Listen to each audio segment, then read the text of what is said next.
All right, welcome to The Explainer. Today, we are tackling one of the giants, a rivalry that's probably filled up half the internet, React versus Angular. You've seen the articles, you've heard the debates. We're going to cut right through all that noise. And look, it almost always comes down to this, right? This one single question. Everyone just wants to know, okay, which one is better? Just tell me who wins. Well, what if I told you that's completely the wrong way to think about it? Seriously. If you frame this as just a contest, you're missing the whole picture. So today, in this explainer, we're going to flip the script and look at this in a totally new light. Okay, so let's get right to it. The great divide. The choice here, it's not about which one has a cooler feature list. No, it's about two fundamentally different philosophies for building stuff for the web. Exactly this. You're not just picking a tool from a toolbox. You're picking a worldview, a whole philosophy. This is really a battle of ideas, and if you get that, you'll know how to make the right call for whatever you're building. So, okay, what are these two core philosophies? Let's break them down, because honestly, everything else, the code, the architecture, how data moves, it all comes back to this one fundamental split. First up, React. You've got to think of React as a specialist, a master craftsman. Its one and only job is to build user interfaces. That's it. It does that one thing, and it does it incredibly well. It's just the V in your classic MVC pattern. And by leaving out all the other stuff, like routing or state management, it basically hands you the keys and says, you're in charge. You get total freedom. And then, on the complete other end of the spectrum, you've got Angular. It is the polar opposite. Angular isn't just a tool, it's the whole workshop. It's a full-on framework. The classic, batteries-included solution. It gives you a structured toolkit for pretty much everything you'd need right out of the box. Okay, to make this really stick, I've got an analogy for you. It's bricks versus a kit. And I promise, once you see it this way, you'll never look at them the same again. So React is like being handed a massive, overflowing box of Lego bricks. Just all the bricks. You have complete, total freedom. You can build a spaceship, a castle, a dinosaur, whatever you can dream up. But, and this is the big but, you are the architect. You have to draw the blueprints. And you have to find or build every single specialized part yourself. Need wheels? Go find them. Need an engine? You're building it. Angular, though, that's like getting one of those awesome Lego Technic kits. You know, the one for the super complex race car? It comes with that super thick instruction manual, and every single specialized gear and axle is right there in the box, designed to fit together perfectly. You're going to build that car, it's going to be fast, and it's going to be solid. But here's the catch. It's always going to be that car. Trying to turn it into a helicopter?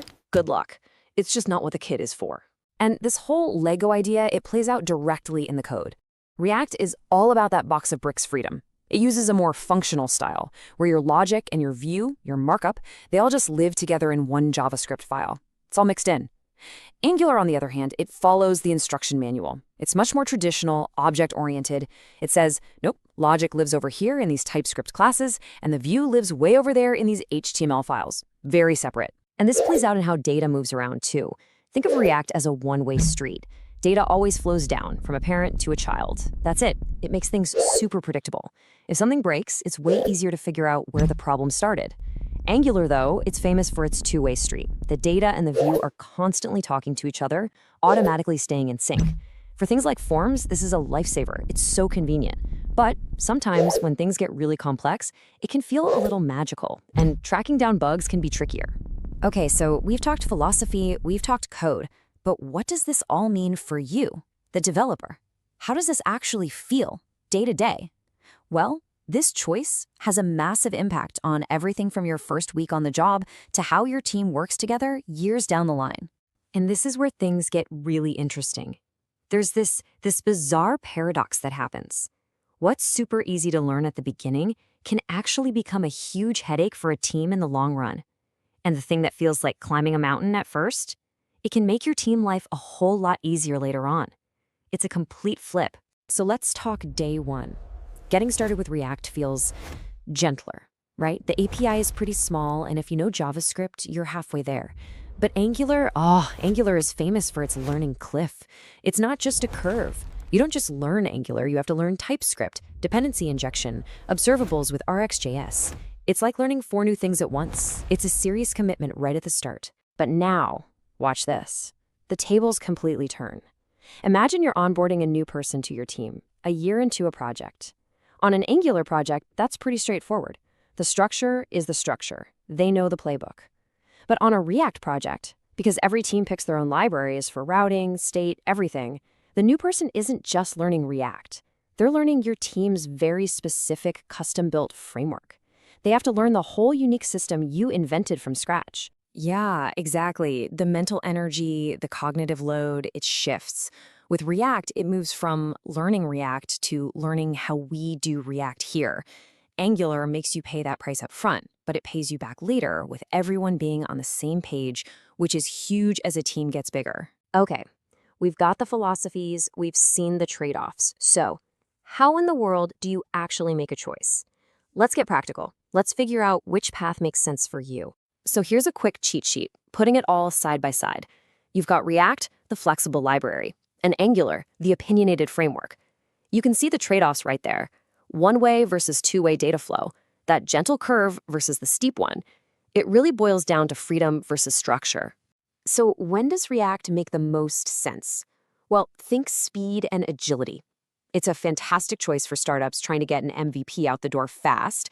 It's amazing for really dynamic, interactive UIs. Think social media feeds or complex dashboards. And of course, if you're building a mobile app with React Native, it's a no-brainer.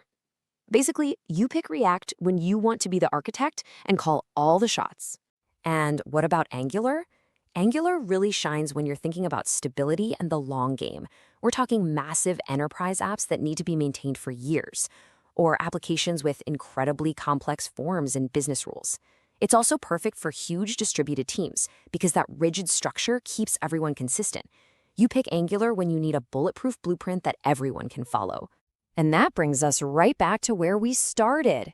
See, the choice was never really about which one is better. It's about looking in the mirror. It's about asking yourself, what am I really trying to do here? Does my project, my team, do we need freedom and flexibility, or do we need structure and predictability? Which philosophy fits our goals? So I'll leave you with this one question. Are you building a nimble speedboat or a massive aircraft carrier? One is all about speed, agility, turning on a dime. The other is about stability, massive scale, and long-term missions. They are both incredible pieces of engineering, right? But you would never, ever use a speedboat to launch fighter jets. The right tool depends entirely on the mission. And that's the real choice you have to make.